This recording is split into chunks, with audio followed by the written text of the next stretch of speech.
Ya, terima kasih atas kesempatan yang telah diberikan. Perkenalkan, nama saya Grislia Lydia Luhur, Fakultas Kesehatan Prodi Keperawatan Universitas Kristen Indonesia Maluku. Di sini saya akan membahas tentang konflik sosial pasca Soeharto dan jalan terjal transisi demokrasi di Indonesia. Apa yang dibahas dalam bab tersebut? Pada bab tersebut, yang dibahas adalah mengenai lanskap kekerasan sosial di Indonesia di era pasca Soeharto. Maraknya kekerasan sosial di era tersebut sumber pada data sekunder media massa nasional membahas tentang potret konflik sosial di Indonesia dalam setting transisi demokrasi di Indonesia. Sejumlah konflik dan kasus baik konflik kronis bercorak komunal Barat maupun self-determinan seperti yang terjadi di Papua dan Aceh. Konflik awal pasca Soeharto juga bukan hanya terpapar pada konflik antara kedaerahan, tetapi juga kekerasan dan pertikaian yang melibatkan hak asasi manusia dan kekerasan antara agama di Indonesia merupakan problem kontekstual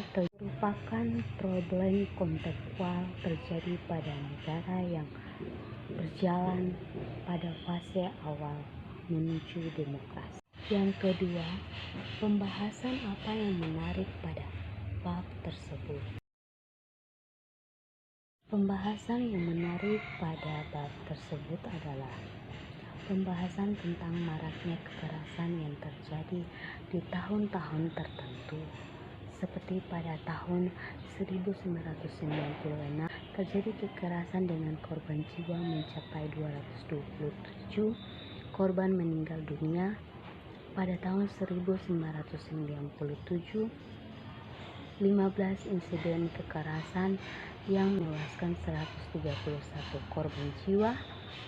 Pada tahun 1998, angka insiden kekerasan melonjak naik hingga 124 dengan korban jiwa 1.343. Pada 1999 tercatat 300 insiden dengan kekerasan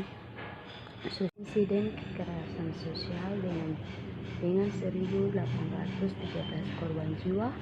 Pada 2000 angka kekerasan menjadi hingga 408 dengan 1.617 korban meninggal, dan pada tahun 2001 tercatat 233 insiden yang memakan 1.065 korban meninggal. Menariknya juga dari data yang dikumpulkan UNICEF, korban terbesar terjadi lantaran kekerasan komuniti atau komunal 76% dibanding dengan kekerasan separatis 22,1%, kekerasan negara masyarakat 1%, dan kekerasan industrial 0,1%. Potret konflik di Indonesia menjadi faktor yang memicu terjadinya pertikaian di beberapa daerah di Indonesia pada awal pasca Soeharto, seperti konflik sosial yang terjadi di Papua dengan menyusun kejatuhan resmi Orde Baru, gerakan yang menuntut kemerdekaan Papua besar. Di Kalimantan Barat juga terjadi serangkaian konflik besar terjadi menjelang jatuhnya Soeharto, dengan konflik pertikaian antara kelompok komunitas di Kalimantan Barat dan kekerasan bercorak agama yang terjadi di Maluku. Kekerasan ini terjadi hingga konflik bercorak separatis yang terjadi di Aceh. Fenomena radikal Islam yaitu marak pada era pasca kemerdekaan, konflik kebijakan publik yang kerap muncul pasca Orde Baru.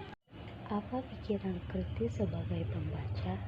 Menurut saya, konflik yang terjadi pada awal pasca Soeharto Soeharto ini mengajarkan kita sebagai warga negara agar tetap saling teguh menjaga keharmonisan yang telah ada di dalam masyarakat Indonesia. Bukan malah kita sebagai warga negara Indonesia merusaknya dengan berbagai kekerasan. Orang kerap tidak sadar balik konflik dan pertikaian yang terjadi ini karena penyebab faktor politik maupun faktor-faktor lain seperti perbedaan suku, agama, ras, pendapat, dan perbedaan sosial yang terjadi di tengah-tengah masyarakat. Perbedaan yang terjadi dapat memicu terjadinya konflik dan kekerasan.